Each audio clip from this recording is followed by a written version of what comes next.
gentlemen, and welcome to another video.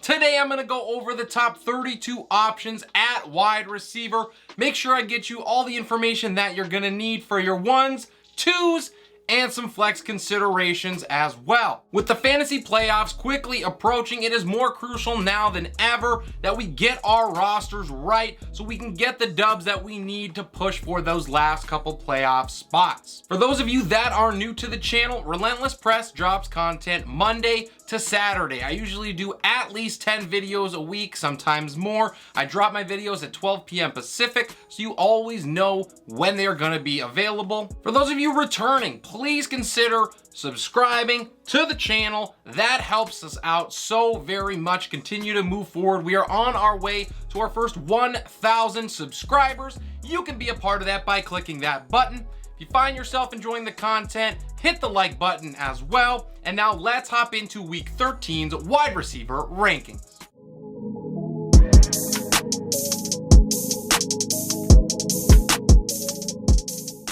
In with the top spot is Davante Adams. He gets a matchup with LA, and he went nuclear in week 1 against these very Chargers. He posted the overall wide receiver 3 finish with 10 catches, 141 yards, and a score against them. So even in a minus matchup, I am betting that he repeats, and he could even one-up himself here.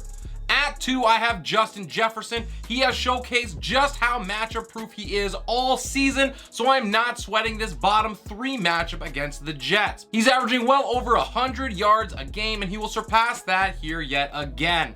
Stefon Diggs is up next. He predictably posted a top 10 finish against Detroit on Thanksgiving, and even though New England is tough to wideouts, they showed last week that they are vulnerable to an elite playmaker.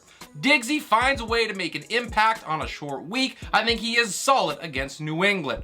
Tyreek Hill is at 4. He travels to San Francisco. I think he gets back to being a target hog as the Finns are forced to go to the air early and often against San Francisco. He has gone 3 straight games without double-digit looks. That ends here as Tyreek gets back to terrorizing secondaries.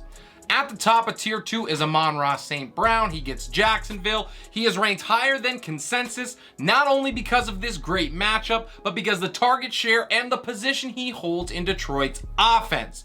St. Brown has racked up 29 targets for 417 yards over his last 3 games, and the Jags are surrendering 11.3 yards per completion. That is 5th most in the NFL. A.J. Brown is next. He is at 6. He broke free of his 2-game scoreless streak against Green Bay, but he has not gotten inside the top 30 in 3 straight weeks now. While this does correlate with his ankle injury, he appeared to be healthy last week, and I am not overly concerned. I think he gets on track here against the Titans. They allow top 5 numbers both in passing touchdowns and points per game to the position. T. Higgins is at 7. He has been a top 6 play in back-to-back weeks, compiling 262 yards and a tutty on 16 catches. I still love him rest of the season, even with Jamar Chase coming back, and I think he leads this team one more game before the true alpha takes over and is at 100%.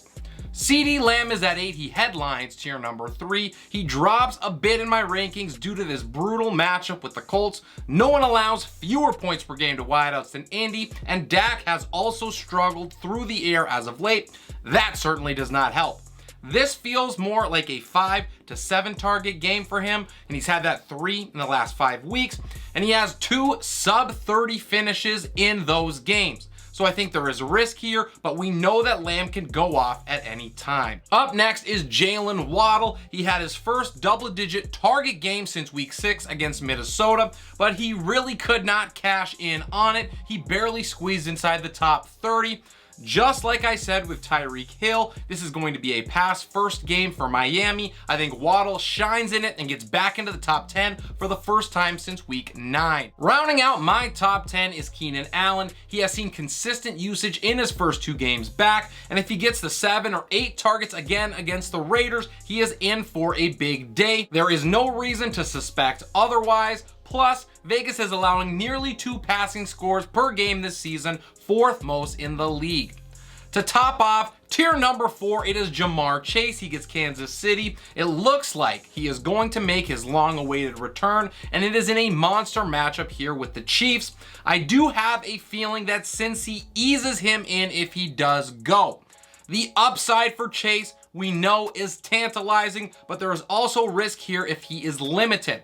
Now, all that being said, you are starting him if he is active, and he could just as easily go for 100 plus and a score. My final wide receiver 1 in week 13 is Amari Cooper. He is going to be the main beneficiary of Deshaun Watson's return, as if he needed a boost. Cooper has 24 targets, 207 yards, and a pair of scores in his last 2. I think he keeps it going even in this difficult matchup against a Houston team that is allowing the 8th fewest points per game to the position. To 13, it is Christian Kirk traveling to Detroit. He has seen 9 targets or more in 3 straight games, which is a great sign for this matchup with the Lions.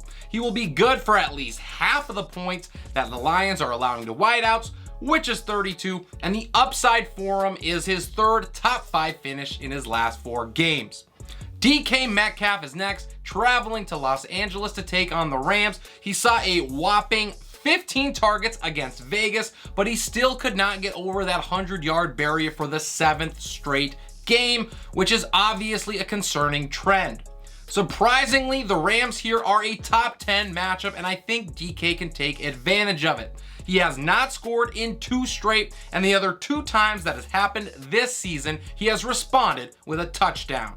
Chris Godwin is at 15. He has finally hit that ceiling that we've been waiting for with his monster performance of 12 catches on 13 targets. He surpassed that 100-yard mark for the first time this season as well.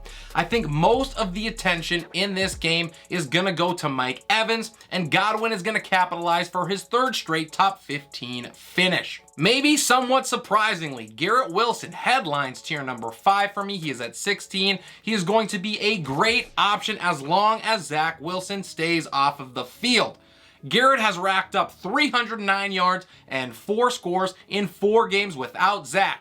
But with him, 7 games, 319 yards, 0 scores. Mike White is starting. The Vikings secondary is a hot mess, so Wilson is a smash play.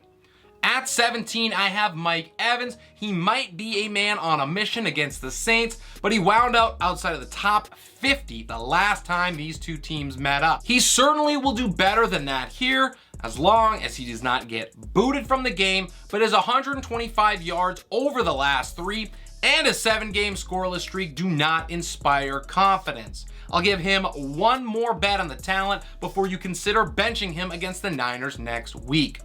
Tyler Lockett is at 18. He continues to find ways to be productive. He scored for his 4th straight game last week, but even more incredible than that is the fact that he has done that on just 16 catches. I would love more volume, but clearly it is not necessary. Deebo Samuel is next. He slides a bit to the top of tier 6. He has now bombed in a bad way in 3 out of his last 4 games, posting sub 45 finishes in each of them, besides last week's explosion against Arizona. Even worse than that is that he was limited on Wednesday with a quad issue. This is in addition to the hamstring situation that he has also been dealing with. Now, he still is in line to start, so we do not need to hit the panic button just yet, but I think expectations need to be lowered against Miami. To round out my top 20, I have Michael Pittman Jr. He got double-digit looks for the first time since back in week 6, and he was able to turn that into a top 15 finish against Pittsburgh. After over a month outside of the top 25, owners can finally let out a sigh of relief. Unfortunately, Dallas is tied for the fewest yards per completion allowed, so his ceiling shrinks significantly this week. DeVonta Smith is at 21. He's been Philly's leading receiver over the last 2 weeks, but he is currently dealing with a groin injury, so remain vigilant in checking in on his status. Come back Saturday when I do my updated rankings as well to see where he ultimately falls. The Titans secondary is a joke, so if Smith is active, he has got to be in your lineup. Terry McLaurin is next at 22. He has declined in back-to-back weeks and just posted his second worst finish of the year as last week's wide receiver 58 against the Falcons. The Giants are allowing the fourth fewest points per game to wideouts, and Scary Terry has just 13 targets in his last 2 weeks. He has won against tough matchups before, but the range of outcomes in this game are not what owners are hoping for. Next up at 23, I have Chris Olave. He had a respectable day as the rest of the Saints bottomed out, but he has now been outside of the top 40 in 2 out of his last 3 games. I believe that he turns it around here because New Orleans is going to struggle to move the ball on the ground. That means they go to the air often. I think Olave should receive 10 targets or more for the first time since back in week 7. The last wide receiver 2 that I have is Brandon Aiyuk. I think he could see more action with Deebo and CMC a little banged up, but with just 85 yards over his last 2 weeks, there is reason to be pessimistic on Aiyuk. I am going back to the well because he has been a touchdown hog over the last month and a half, and it is likely that San Francisco needs plenty of those against Miami's high-octane offense. Christian Watson earns a spot in the top 25, even in a poor matchup, because of his touchdown upside. He has scored 6 times in the last 3 games, and he has not dropped outside of the top 10 in that time. Now, I do not want to chase the points here, but he is about the best flex you could possibly have. At the top of tier 8, I have Courtland Sutton. He has a great floor with a legitimate ceiling here against Baltimore. That is, if Russ can find him, and I know that that is a huge if, but if he can find a way to do it, Sutton can shine here. The Ravens allow over 31 points a game to the position. That is 6th most in the NFL. George Pickens is my 27th ranked wideout. He should be able to pay off this ranking fairly easily in a plus matchup with Atlanta. The Falcons are allowing the 4th most points per game to wideouts, and Pickens is Kenny Pickett's preferred target. At 28, Joshua Palmer lands. He is the beneficiary if Mike Williams is out once again this week against the Raiders. He's seen 17 targets over his last 2 weeks, and with Keenan Allen back in both of those, you think the volume will continue to come, and I am all about that as Justin Herbert is rolling. Gabe Davis, way down at 29 for me. He busted on Thanksgiving in a smash matchup, so I am off him here against one of the top secondaries in the league. He is worth a play merely for his upside, but the risk is higher than it needs to be this week. Nico Collins is at 30. He's been the under-the-radar #1 wideout for the Texans for the past 3 weeks. He has significantly out-targeted Brandon Cooks in that time, and he's posted 44 yards or more in all 3 of those contests. The Browns are an excellent matchup, and I think that Houston has to go to the air often to try to keep up with Cleveland. Drake London is next at 31. He returns to my rankings for the first time in a month with an excellent matchup here against the Steelers.